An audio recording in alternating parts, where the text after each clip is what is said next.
friends, welcome back to my channel. I am so glad you guys are here for another fun video. I am Katie and you are watching my 31 days of Vlogtober, and we are on day number 27 now, and yesterday's prompt was for 1990s horror, so this guy right here. So I wanted to hear about your favorite movies from this decade, and Lord knows there are a pile of them that have emerged in that 10-year time span. So I have got quite a few I want to mention, and I will get to my picks here in just a couple minutes, but let's discuss my book choice for today first. And this is a new book to me. I actually just picked it up from eBay, I think 2 weeks ago, and kind of plowed through it because it's kind of a quick, easy read, luckily. So this is a 2015 book by Lisa Morton, and the book is called Ghosts: A Haunted History. So this book kind of details the advent of ghosts, ghost hunting, ghost exploration, delves into the science of ghosts, and, you know, the kind of surgence of ghost hunters. And there's a great chapter towards the end that kind of talks about ghosts in popular culture. So all the way back to King Richard and Hamlet, all the way up to, you know, Paranormal Activity and Insidious and The Conjuring. It kind of just talks about every little inclination, you know, the Legend of Hell House, the haunting, the House on Haunted Hill, The Sixth Sense. And I mean, there's just a plethora of movies and television shows mentioned in this book, which was really great. But I like the way she kind of delves into the real root and the history of hauntings, and how they've kind of been saturated in history for centuries. And there's a really great chapter, I think it's chapter 2 or chapter 3, where she's talking about the, you know, early sightings of ghosts and how they were like explained and, you know, written down in novelizations, newspapers, things like that. And there are these, I loved these pictures, I want to share them with you. So there's these 2 pictures of old postcards from 1915 and 1910. So it's these 2 pages right here. And I got to this and I was like, oh, they're so cute. Especially, I love this one so much with the little boys and they're seeing the ghostly apparition in the woods. I just think that is so fabulous. And you really don't see great postcards like this anymore because people aren't sending people postcards and cards like they used to. But, oh man, if I lived back in this time where we were always communicating via the mail, you better believe you would have been getting some pretty incredible postcards from me. But I really love that they kind of go over the different countries and their beliefs and how they kind of research and talk about ghosts and paranormal happenings. There's a great chapter, I think it's chapter 5 maybe? Yeah, so chapter 5 goes over ghosts in Latin America and the Southern Hemisphere, and they kind of touch on La Llorona, and I love the story of La Llorona. I think she is fascinating and tragic, and I love that there's really no set being. I mean, she has kind of gone down in the annals of time, you know, passed down from one family to the next as this ultimately, she's always a tragic character. Sometimes she's terrifying. Sometimes she's just a sad ghost who, you know, for one reason or another, murdered her children. Some people say it was because her husband left her, and or maybe her husband favored the children over her. There have been other, you know, different amalgamations of the story, but always it ends up with her in a fit of despair murdering her children. And so now she has to kind of go through time trying to find the souls of her children if she ever wants to cross over. And it is an absolute, like I said, tragic tale. And I know they've turned it into movies, and a lot of people have, I'm sure, have heard of La Llorona, but I really love that story. So the fact that they kind of delve into a whole chapter on Latin American history and ghost sightings and things like that, I thought was really cool. So I definitely check out, for a book recommendation today, that you guys get a copy of Ghosts: A Haunted History. Like I said, this is from 2015, and it is available on eBay if you want to pick it up there. I got it for a good price, and it's a brand new book when it came to me. So I think I spent, what's the, doesn't give me a street price, but I think it was like $8. It wasn't anything too major. I could have found it like in my library app, but I wanted a hard copy of this one because I figured it would be a good one for my shelf. So this is my choice for today, Ghosts of Haunted History by Lisa Morton. So let's go ahead and move on into my movie recommendations. And like I said, I've got a couple of them because this was a really good decade for me. I was kind of transitioning out of middle school and into high school. So I was in high school from 1998 to 2002, and in that time period, you know, we got a lot of fabulous movies. And I think that I've talked before in the past about how things that you experience when you're younger, I think that they stick with you more than anything that you see as an adult. I mean, you may gravitate or really like a movie or a book that you read, but I think the ones that you've kind of held in your heart for all these years, they kind of have a special top tier placing. And so a lot of these movies, you know, I was in just the right mindset, the right age to really love them. So the first one I want to talk about is Disturbing Behavior, and that one came out in 1998, I think. Okay, I did a quick search and it was 1998. So Disturbing Behavior was one of those movies that really captured me from the very beginning. So this one stars Katie Holmes and James Marsden and Nick Stahl, and they are classmates in this school where something's going on with the kids. You know, you have this preppy group of kids, you know, like they always have in the typical teen 90s film where there's always the cliques of kids. And so you've got your airheads and your jocks and your stoners and your nerds and I mean all these different groups. But then they have this group of like troubled kids who all of a sudden, it's like overnight, they change and they kind of join into the preppy smarty pants kids, you know, and it's a weird transition because you're going, well, what would make these kids turn so like 180 degrees to not be argumentative, not be lashing out, and they're sticking to the rules and they're, you know, wanting to learn. And so you're kind of just, you know, something's going on in this town. And I think that the town was called Cradle Bay, and everything just feels off in this movie. The whole sense throughout the film is kind of eerie and foreboding. And James Marsden's character is he's new to the school. He's trying to navigate his way through, and so he's noticing things are not right in the school, and it kind of comes out that these kids are being mind controlled. They're getting called to the principal's office, and they are transitioning these kids. And Bruce Greenwood, I think, is also in this movie. I think we've talked about him in previous videos, but he plays the principal, I guess, of the school, and it's just so creepy. And when you're in high school and you see a movie like this, you kind of start questioning everything around you, you know? Like it was a really good movie for me to see because, like I said, I just started high school in 1998, I think. Yeah, it was my freshman year. You know, I was there from, you know, August through December. So it kind of just ushered me through with this overall sense of distrust for adults and people that were not as they seem. So I absolutely loved it. I loved the soundtrack in this movie, and Katie Holmes is actually from Toledo, so I always felt akin to Katie Holmes because she was in Dawson's Creek, and I love Dawson's Creek, and she was from, you know, Ohio where I lived, and I thought that was pretty cool. So my first pick for today is Disturbing Behavior. My second pick is another one that I absolutely love from 1998 as well. And this is another teen movie happening at a school.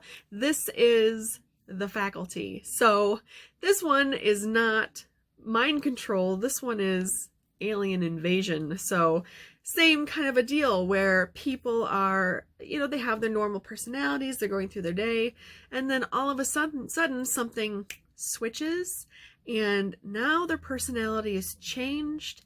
They're off. Something is wrong. There was like a running theme about this in 90s movies. I don't know what it was, but they really got to anybody that was in high school. I mean, they just kind of got to these fears that every freshman kid has going into school about, oh, am I going to change? Am I going to meet new people? And oh my goodness. So these movies, like I said, both definitely play on that fear. But this movie starred Elijah Wood and Josh Hartnett and Clay Duvall and Sean Hattasy and Jordana Brewster. And then like you had amazing adult roles as well. You had Salma Hayek playing a teacher. You had Jon Stewart playing a science teacher. Robert Patrick is in this. Robert Patrick is from Terminator 2, and he's also the brother of the lead singer of the band Filter. So fun facts. But this was just a really great show from beginning to end, because like I said, both of these movies have there's something off about the teachers, the students. You just don't really know what's going on. And I will rewatch this movie every chance I get. This was another insanely good soundtrack. I bought both of the soundtracks. I was really big into soundtracks when I was in high school. Like that was my thing. I mean, with Scream, we've already talked about Scream, but that soundtrack for the first movie was the first soundtrack I think I ever bought, aside from like the All That CD that came out like in the early 90s. If you remember All That, it was a show on Nickelodeon. But I loved the music in Scream, and I kind of fell down. That became kind of a niche for me music-wise, and so when I would go and see a horror movie, I was really hoping that the music was going to attract me as well, because I think that endears me to a movie. If you've got a good script, a good cast, great music, that is kind of a recipe for success for a movie in my book. So The Faculty is my second choice. I loved all the characters. I loved the who's an alien, who's not an alien yet, because you're always kind of thinking in your mind who could be the hive mother, you know, the alien supreme that's kind of started the whole transition, because they deduce that if they can find the kind of the creator of this alien invasion, if they kill that person, kill the mother, so to speak, then it will kill the rest of the aliens and everybody can go back to normal. So this was kind of a unique movie where, yeah, lots of bad things happen and some people get murdered, but at the end, some people get to go back to normal and live out their normal lives. So it was a very interesting film, and it's so kooky. Like, if you go back and watch The Faculty now, especially roles like Jon Stewart's character is so goofy, but I love this film. So definitely check out Disturbing Behavior and The Faculty. But the third one I really want to talk about, this one came out, I think, in 1996 or 1997. And this was I Know What You Did Last Summer. And this movie, so good. Holy crap. So it's kind of along the same lines. You got this group of kids that you're following. The main characters in this one were Freddie Prinze Jr., Sarah Michelle Gellar, Ryan Phillippe, and Jennifer Love Hewitt. And so you follow these four popular, you know, kids, and they're celebrating summertime.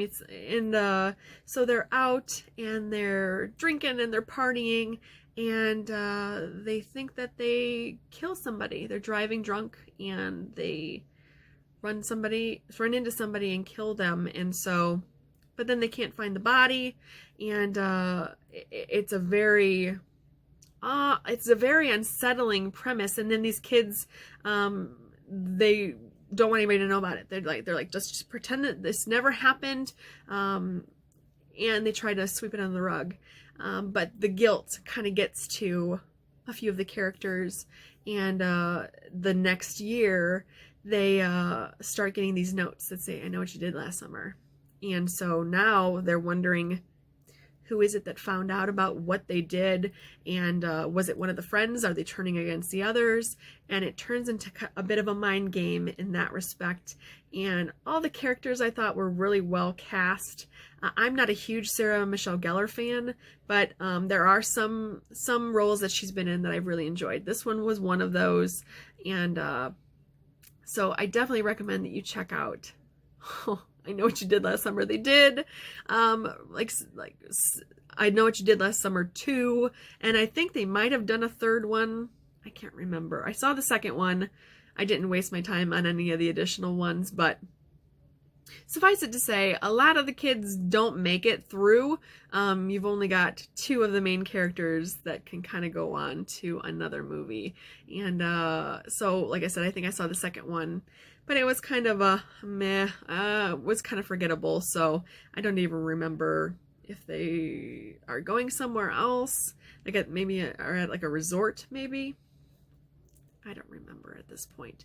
But this first film I really enjoyed, and I think that this one was set kind of like in a seaside town, because they're driving along the coast, like California, I think, and they have this competition every year around the 4th of July, and it was a really cool film. Like, I remember when I was a kid, I wanted to live wherever this movie was set. I just thought that the scenery was gorgeous, and all the characters seemed so cool, and yeah, the 90s were that quintessential teen horror for me, and that was where I really kind of lived in that space. I mean, there were other great films from the 90s, like The Sixth Sense that came out, Fallen that came out. I can go on forever, and I may take an episode and just kind of dive deeper into that movie. If you've not seen Fallen, it's actually kind of advertised as a thriller, a psychological thriller, and people make fun of me for this all the time, but that's probably the scariest movie I've ever seen, is Fallen. And that one stars Denzel Washington, John Goodman is in it, I think Kiefer Sutherland's in it too, and it's terrifying because you just don't know who is really who. It's another one of those possession type films, and I've talked about it before. I don't like this shit. It really unsettles me. And so when I saw this movie, it did the trick. It absolutely terrified me, because the whole idea was there is this demon that will possess somebody and can do their bidding, and so he gets labeled a serial killer, and it's terrifying because he can move from one body to the next by touching somebody. So, you could be in a group of people and he could have moved on to 20 different people and you don't know where he's at. And they kept this running gag throughout the whole movie with the Rolling Stones song, Time Is On My Side. And so he would kind of hum that, or he would sing it when he transitioned to another body. And I still can't hear that song to this day and not get emotionally bent out of shape. So it's just an amazing movie. So that one is available for streaming right now. I think it's on Hulu currently, and it's definitely worth a watch because it is timelessly scary. And there's this kind of an opening introduction where Denzel Washington's character is saying, I'm going to tell you about the story where I almost died, and he kind of dives deeper into the story, and then the ending comes and you go, oh my god, it is brilliant. I love that movie. Went off on a bit of a tangent there, but that is another fabulous 90s movie. So we've got a bunch of them for you to watch. I've got Disturbing Behavior and The Faculty, and I Know What You Did Last Summer, and definitely check out Fallen as well. So those are my picks for today. So let's move on to my television series. And my television series today is another one where it's kind of harder to find. I think that this one is streaming currently on the Sundance Channel, and it's also being shown on Shudder as well. And this is a show called A Discovery of Witches, and it is so good. So this is another one of those tales, where they're kind of overlapping the supernatural entities. So you have a witch, who's played by Teresa Palmer, and then you have a vampire character. And oh my goodness, this movie, or this TV series is actually based on a book series by Deborah Harkness, I think is her name. Let me double check. Deborah Harkness, I nailed it. So it follows, like I said, the story between this witch and this vampire. The vampire is played by Matthew Good, and I love Matthew Good. I love him. I love him as an actor. He's been in a bunch of amazing things. Recently he was on Downton Abbey. He was in one of my favorite quirky romantic comedies called Leap Year. He is just... He's dreamy, first of all, and he just plays a really good, creepy character. He was in this movie called Stoker. That was... I'll get into that later, I'm sure, but that was an incredible movie as well. But he plays a great kind of mysterious character. You're not entirely sure if he's playing a good character or a bad character, but like I said, this is Deborah Harkness's book series, and this is part of a trilogy. And I think currently the show is on 2 seasons. I have not seen season 2 yet. I don't think that it's streaming on Shudder yet, so I'm waiting for that one to become available for me. But I absolutely loved the first season, and it's a love story, you know, of course, how so many of these things end up turning out, but the main characters, you know, are supposed to be separate. They shouldn't be together, and something is pushing them together, and I absolutely was enthralled by the story. I read the book first, loved the book, and then I saw that they were coming out with a series and that they were casting Matthew Good, and I was like, good enough for me. This is great. I will watch anything that he does.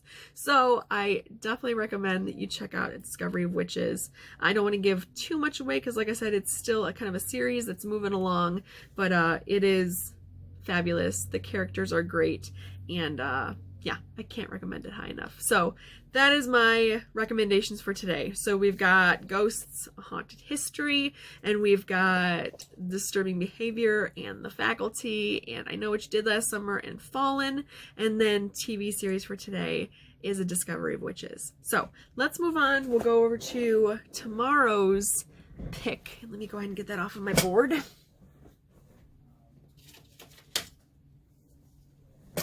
Okay, so tomorrow's prompt is a hairy situation.